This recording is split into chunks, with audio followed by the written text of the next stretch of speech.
September મહિનો છે ને ગુજરાત સરકાર મહિલા અને બાળ વિકાસ વિભાગ દ્વારા પોષણ માસ તરીકે ઉજવવામાં આવે છે. બાળકો અને સ્ત્રીઓના શારીરિક અને માનસિક વિકાસ ઉચ્ચતમ થાય ને એ માટે આંગણવાડી દ્વારા રેગ્યુલર પોષક તત્વોથી ભરપૂર લોટ છે તે એનું ફ્રીમાં વિતરણ થાય છે દરેક વર્ગના વ્યક્તિઓ માટે. જેમાં સૌથી પહેલા છે બાલ શક્તિ, જે 6 મહિનાથી લઈ અને 3 વર્ષના બાળકો અને 3 વર્ષથી લઈ અને 6 વર્ષના બાળકો માટે ઉપયોગી છે. તેની સાથે છે માતૃશક્તિ, જે લોટ છે તે ગર્ભસ્થ સ્ત્રી એટલે કે પ્રેગ્નેન્ટ વુમન અને ધાત્રી માતા એટલે કે ફીડિંગ કરાવતી વુમન માટે ઉપયોગી છે.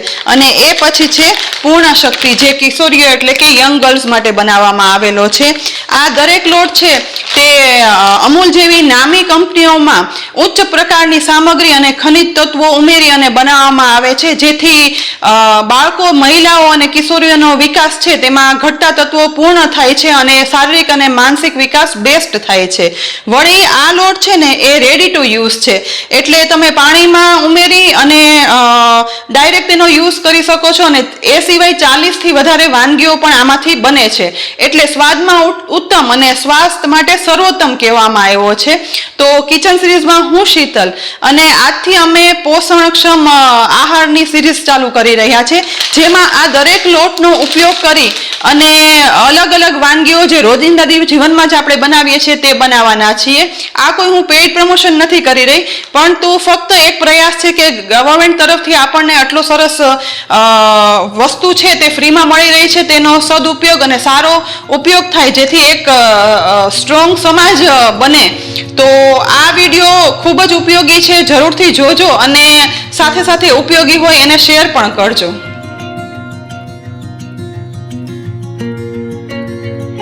છ મહિનાથી 3 વર્ષ સુધીના બાળકો માટે પોષક તત્વોથી ભરપૂર બાલ શક્તિના લોટમાં ઘઉં, સોયાબીન, ચણાનો લોટ ઉપયોગી પોષક તત્વો ઉમેરેલા છે. વળી ઉત્તમ ગુણવત્તાવાળું આ મિશ્રણ છે ને તે બાળકો માટે બુદ્ધિવર્ધક અને શક્તિવર્ધક છે. તો તેમાંથી બનતી અલગ અલગ વાનગીમાં 6 મહિનાથી 1 વર્ષ સુધીના બાળકોને ગરમ પાણીમાં મિક્સ કરી આપણે ફેરેક્સ કે સેરેલેક ખવડાવીએ ને એ રીતે પણ ખવડાવી શકાય. આજના વિડીયોમાં હું તમને 1 થી 2 વર્ષના બાળકોને આ લોટનો ઉપયોગ કરી બનતી 2 વાનગી બતાવીશ. તો પેકેટ ખોલી ઘરમાં કોઈ પણ વાટકીનું માપ સેટ કરી લેવાનું, એ પ્રમાણે અડધી વાટકી આ લોટ લઈ લેવાનો. આ લોટ મેં અહીં લીધો છે તેનાથી અડધો એટલે કે પા વાટકી ગોળ લેશું.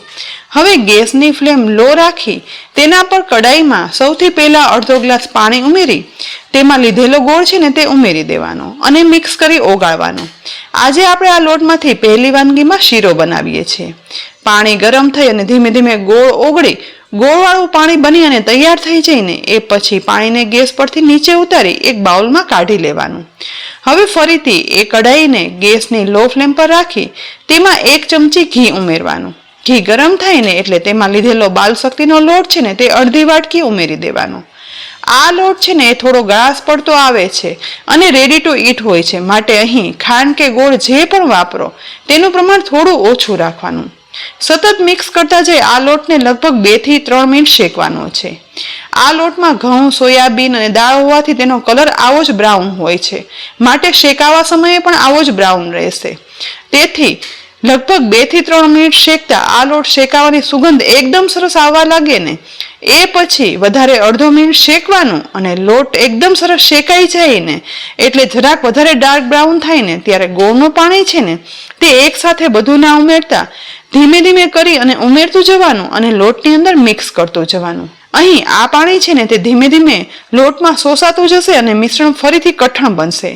એ સમયે ફરીથી થોડું ગોળનું પાણી ઉપરથી ઉમેરી અને મિક્સ કરવાનું, જેથી શેકાયેલા લોટના દાણે દાણા સુધી ગોળનું પાણી પહોંચી એકદમ સરસ શીરો ચડી અને સોફ્ટ બની તૈયાર થાય, જેથી 1 થી 2 વર્ષ સુધીના બાળકો જેને દાંત ના આવ્યા હોય ને તે પણ આરામથી ખાઈ શકે અને ઇઝીલી ગળા નીચે સડસડાટ ઉતરી જાય. ધીમે ધીમે કરી અહીં પાણી ઉમેરી એકદમ સ્મૂથ શીરો બની અને તૈયાર કર્યો છે અને બનાવેલા પાણીમાંથી લગભગ 3 થી 4 ટેબલ સ્પૂન જેટલું જ પાણી વધ્યું છે, તેને સાઈડમાં રાખી દઈશું. બસ બનાવેલા શીરાને ગેસ પરથી નીચે ઉતારી અને પીરસી દો. કેલ્શિયમ અને આયર્નથી ભરપૂર આ લોટનો શીરો એકદમ હેલ્ધી અને ટેસ્ટી બને છે, જેથી બાળકો પણ ઇઝીલી ખાઈ લેશે, તેનું પેટ પણ ભરાઈ જાય અને શક્તિનો તો ભંડાર છે, જેથી વિકાસમાં તો તે પાયારૂપ સાબિત થાય છે. હવે આ જ લોટનો ઉપયોગ કરી બીજી વાનગી બનાવવા માટે ઘરમાં રહેલી કોઈ પણ વાટકીમાંથી આ બાલશક્તિનો લોટ છે ને તે અડધી વાટકી લઈ લેવાનો. બીજી તરફ ગેસની મીડિયમ ફ્લેમ પર 1 ગ્લાસ પાણી પણ ગરમ કરવા રાખી દીધું છે. આ પાણી હુંફાળું ગરમ થાય ને એટલે ગેસ પરથી ઉતારી લઈ ત્યાં એક પેન રાખી દઈશું અને તેની અંદર 1 ચમચી ઘી ઉમેરી દેવાનું. અહીં આ વાનગી છે ને તે ઘીને બદલે તેલમાં પણ બનાવી શકાય છે. ઘી ગરમ થાય ને એટલે તેમાં અડધી ચમચી રાઈ, અડધી ચમચી જીરું ઉમેરી સાથે વઘારમાં મીઠા લીમડાના પાન અને અડધી ચમચી અડદની દાળ ઉમેરી વઘારમાં સહેજ એવું મિક્સ કરી બધું સાતળવાનું છે. વઘાર સહેજ એવો ગોલ્ડન બ્રાઉન થાય ને એટલે આ સમયે તેમાં 2 ચમચી જેટલો સૂજી અથવા રવો જે પણ તમારા ઘરમાં હોય ને તે ઉમેરી દેવાનું. સાથે સાથે જ લીધેલો બાલશક્તિનો લોટ છે ને તે અડધી વાટકી ઉમેરશું. હવે ઘીમાં જ વઘાર સાથે આ રવો અને લોટ છે ને તે શેકવાનો છે. આજે આપણે 1 થી 2 વર્ષના બાળક ખાઈ શકે ને તેવો ઉપમા બનાવીએ છીએ, પણ આ લોટ થોડો ગળાશવાળો અને થોડો શેકવામાં સ્ટીકી લાગે છે, માટે સહેજ એવો રવો ઉમેરી અને શેકીએ ને તો ઉપમા છે ને તે એકદમ ફરસો બને છે. સહેજ મિક્સ કરી શેકતા લગભગ 1 મિનિટ પછી હવે આપણા ઘરમાં જે પણ શાકભાજી હોય ને તેમાંથી અહીં મેં 1 ચમચી જેટલા લીલા વટાણા અને 1 ચમચી મકાઈના દાણા ઉમેર્યા છે. સાથે બાળકોને જે પ્રમાણે તીખાસ ખાતા હોય ને તે પ્રમાણે ચોપ કરેલું આદુ અને લીલા મરચાં ઉમેરવાના. જો આ ઉપમા સાવ મોળો કરવો હોય ને તો આદુ મરચાં નહીં ઉમેરવાના. 1 થી 2 મિનિટ ગેસની લો ફ્લેમ પર બધું મિક્સ કરી અને શેક્યા પછી વેજીટેબલ થોડા એવા સતળાઈ અને ચડી પણ ગયા છે. વધારે 1.5 મિનિટ શેકતા તમને અહીં લોટ અને રવો શેકાવાની સુગંધ આવવાની પણ શરૂઆત થઈ ગઈ હશે. તો આ સમયે તેની અંદર મસાલામાં અડધી ટીસ્પૂન મીઠું અને 1/4 ટીસ્પૂન હળદર પાવડર ઉમેરી લોટમાં સરસ મિક્સ કરી લેવાનું, જેથી ઉપમા બન્યા પછી તેમાં હળદરની કચાશ ના રહે. બસ વધારે અડધી મિનિટ મિક્સ કરી અને શેકતા હવે હુંફાળું ગરમ કરેલું પાણી છે ને તે ધીમે ધીમે કરી આ શેકાતા લોટમાં ઉમેરી દેવાનું. પહેલા થોડું એવું પાણી ઉમેરશું અને ધીમે ધીમે ચમચો ગોળ ગોળ એક સાઈડ ફેરવતા જવાનું અને મિક્સ કરતા જવાનું, જેથી લોટ છે ને તે સહેજ એવો સ્ટીકી હોવાના કારણે ધીમે ધીમે આ રીતે એક સાઈડ સ્પેચ્યુલા ફેરવશું ને તો એકદમ સરસ બધું પાણીની અંદર મિક્સ થઈ જશે અને ક્યાંય પણ લોટના લમ્સ નહીં પડે અને પાણી બરાબર શોષાય અને એકદમ ફરસો ઉપમા બની અને તૈયાર થશે.